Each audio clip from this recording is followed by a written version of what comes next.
warahmatullahi wabarakatuh. Perkenalkan, nama saya Putri Yulandra Aurelia dengan NIM 210906502046 dari Prodi Ekonomi Pembangunan kelas B angkatan 2021. Baiklah, di sini saya akan membahas atau menjelaskan keterkaitan materi mata kuliah perencanaan pembangunan yang telah dijelaskan oleh Bapak Muhammad Jamil SE MSI. Baiklah, pertama-tama saya di sini akan menjelaskan tentang apa sih itu perencanaan pembangunan. Di sini menurut Undang-Undang 25 tahun 2004, perencanaan pembangunan itu suatu proses untuk menentukan tindakan masa depan yang tepat melalui urutan pilihan dengan memperhitungkan sumber daya yang tersedia. Adapun juga definisi pengertian dari perencanaan pembangunan menurut para ahli, yakni yang pertama saya mengambil dari para ahli Listianingsih, bahwa perencanaan pembangunan itu adalah suatu pengarahan penggunaan sumber-sumber pembangunan yang terbatas adanya untuk mencapai tujuan-tujuan keadaan sosial ekonomi yang lebih baik secara lebih efektif dan efisien. Selanjutnya itu ada definisi dari ahli Friedman pada tahun 1987, bahwa perencanaan itu merupakan aplikasi pengetahuan ke dalam tindakan untuk mewujudkan visi bersama. Selanjutnya adapun konsep-konsep dari pembangunan. Yang pertama itu adalah pencapaian hal-hal baru secara bertahap. Kedua ada evolusi atau pengejawantahan kondisi mendasar. Ketiga ada kemajuan bertahan dari awal. Keempat, kondisi serba baik atau maju.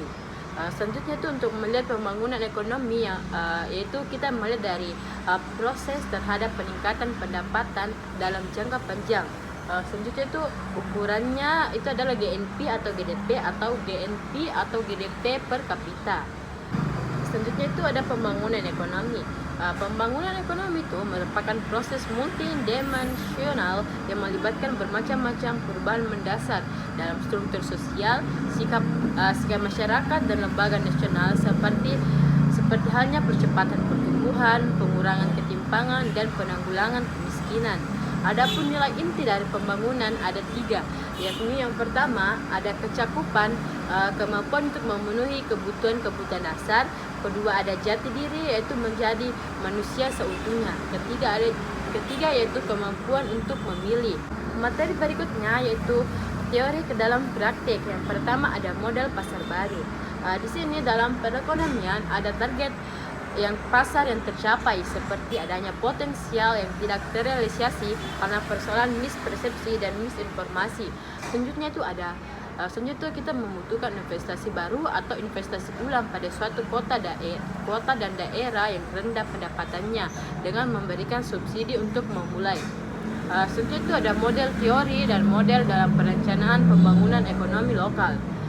Teori untuk mendapatkan hasil pertumbuhan yang tidak hanya berdampak pada disiplin ekonomi, tetapi sosial, geografi, demografi, dan lain-lainnya.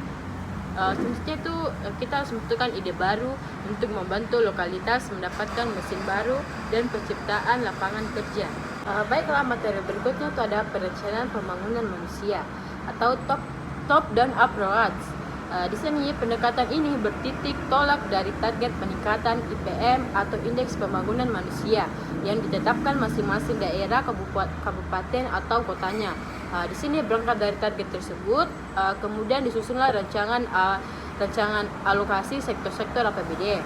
Rencana komposisi alokasi setiap sektor pembangunan dalam proses penyusunannya dapat diubah-ubah hingga angka indeks pembangunan manusia yang ditargetkan secara perhitungan dapat dicapai. Rencana pembangunan manusia dalam hybrid approach. Baiklah, di sini pendekatan ini merupakan kombinasi dari pendekatan pertama dan kedua, di mana dalam aplikasinya dapat dilihat dari dua sisi, yaitu sisi IPM indeks pembangunan manusia yang ditargetkan dan sisi komposisi anggaran per sektor daerah yang dialokasikan. Keseimbangan antara dua sisi tersebut merupakan perencanaan yang realistis.